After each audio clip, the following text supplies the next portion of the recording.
Hey, let's bring in Congressman Tom Cole from Oklahoma. Tom, how are you doing today? Hey, doing great, Joe. How about you? Hey, I'm doing very well. I'm just curious, a lot of talk about what Republicans have wanted to happen for 6 years happening, and that is the repeal of Obamacare. Obviously, a lot of people understand, though, and Donald Trump has said it needs to be replaced. What's the Republican plan to replace Obamacare? And do you think we might be looking at something where you repeal it, but maybe sunset it a couple of years down the road to give time for a transition? Yeah, I do think there'll be a transition period, but we want to act quickly and decisively. And for folks who want to see what the basic outline will be, they just need to go to betterway.com, and you'll see what the Republican replacement plan is. And it's everything from medical liability insurance reform to associated health care plans where small companies can combine together into purchasing pools to selling insurance across state lines. So it's a pretty full and robust system. But again, I don't think you can immediately pull the rug out from under people, and both the president-elect and probably secretary-designate, shall we call him, Tom Price, have made it apparent that they want to move expeditiously, but they don't want to move in ways that are destructive to individuals. Now, you seem like a pro. I sound like Chris Matthews here. You seem like a pro up there. You seem like a pro. You know what you're doing up there. But you do. You seem like a pro on Capitol Hill that understands that, if possible, work with the other side. Find places where Democrats and Republicans can come together and get bipartisan bills, if for no other reason, put together good bills that represent all of America, but also send a message to Americans that Congress can work together. Are you feeling any optimism going into this Congress that you didn't in past Congresses that could actually happen? I am, actually. Yeah, I am. And we've had several examples this year that tend to get overlooked. The Every Student Succeeds Act replaced No Child Left Behind. President Obama called it a Christmas miracle when we passed it last year. Yesterday, on the floor of the House, we passed what's called the Cures Bill, a multi-billion-dollar bill reforming FDA, NIH, really will help Americans. It's a major piece of a major piece of policy. Fred Upton of Energy and Commerce is the architect.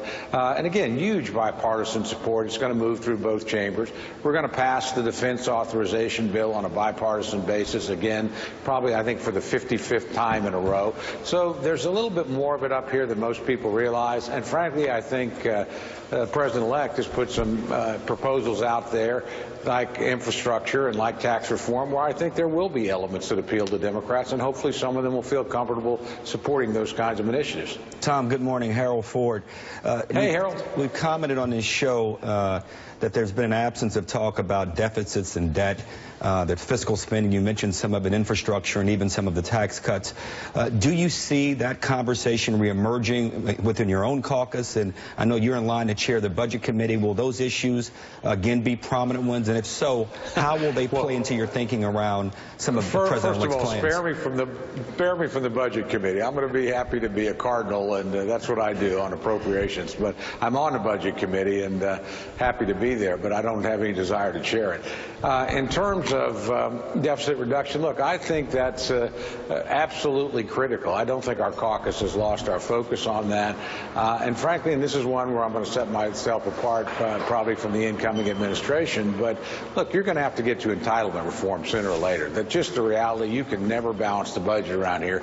Over 60, almost 70% of all federal spending is entitlements. The big three, of course, Social Security, Medicare, Medicaid.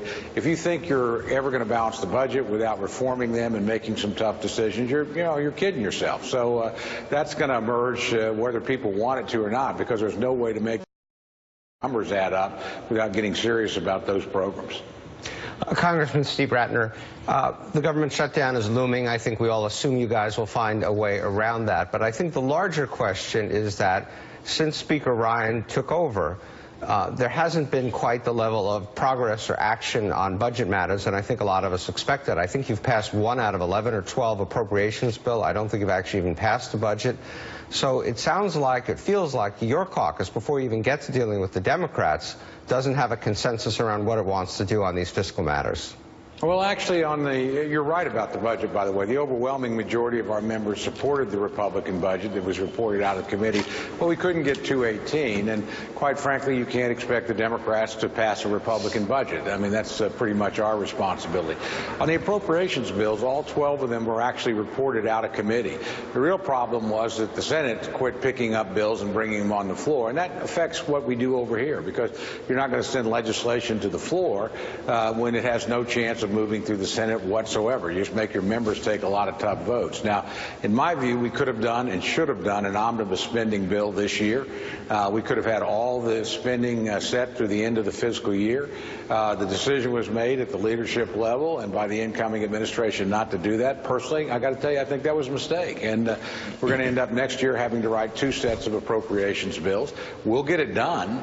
But with all the other things on the table, so to speak, that Mr. Trump's proposing, we shouldn't. This Congress shouldn't push off its responsibilities, and this administration shouldn't push off its responsibilities on the next administration. It's our job to write the 2017 fiscal spending plan. We didn't do that, or we did it. We just haven't enacted it, and instead we're going to pass a continuing resolution probably through the end of April.